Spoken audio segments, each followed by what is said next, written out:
If the air compressor is belt-driven, what should you look for in checking the belt? Check for excessive wear, cracks, and tightness. Before checking the free play and manual slack adjusters, you should park on level ground, chalk the wheels, and release the parking brakes. Since brake adjustment is so important, Centurion Video has a tape, Air Brakes, Check 'em, that shows how to check both manual and automatic slack adjusters. With a fully charged air system, the engine off, and the brakes released, what should be the maximum air leakage?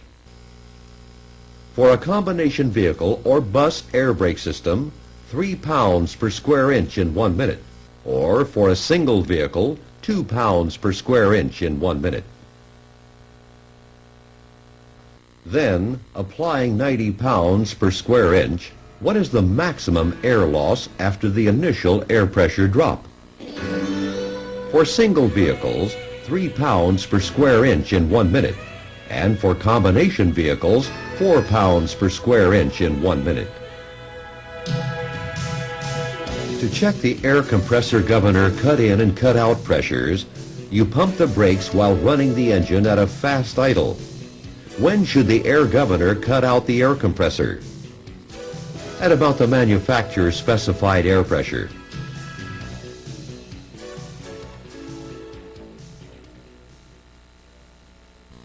When making a normal stop with a vehicle that has a manual transmission, when should you push in the clutch? Don't push the clutch in until the engine RPMs are down close to idle. When making a very quick stop, you should brake so that you stay in a straight line and can steer. What is control braking? Also called squeeze braking. Put the brakes on hard without locking the wheels or turning the steering wheel, releasing the brakes if you feel the wheel sliding or if you need to make a steering adjustment.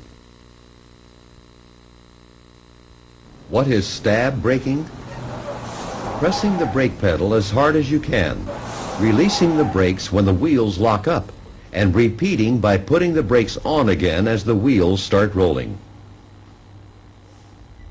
Why does air braking take more time than hydraulic braking? Because it takes time for the air to flow through the lines to the brakes. What is this delay, which can be up to a half a second, called? Brake lag. Perception distance and reaction distance and effective braking distance are the 3 factors that make up total stopping distance with hydraulic brakes. What is one extra factor with air brakes? Brake lag distance.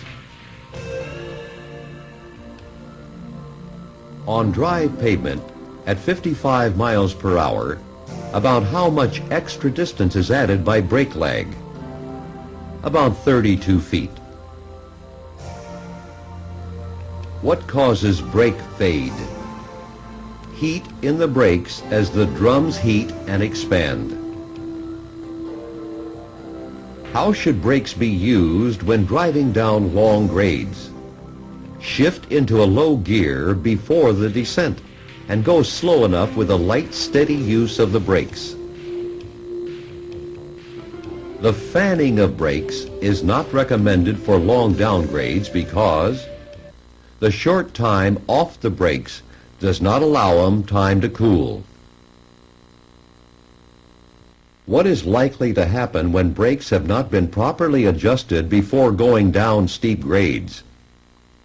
The system is likely to become unbalanced, with some brakes doing more work than others, heating up and losing stopping power.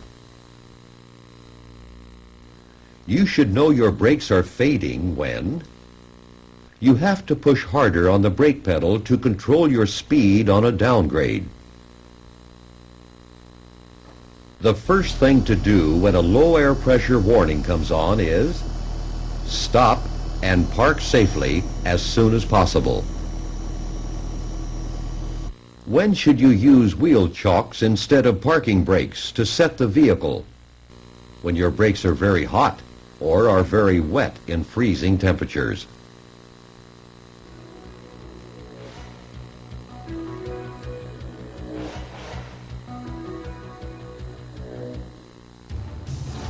The commercial driver test devotes more time and questions to air brakes than to any other vehicle equipment.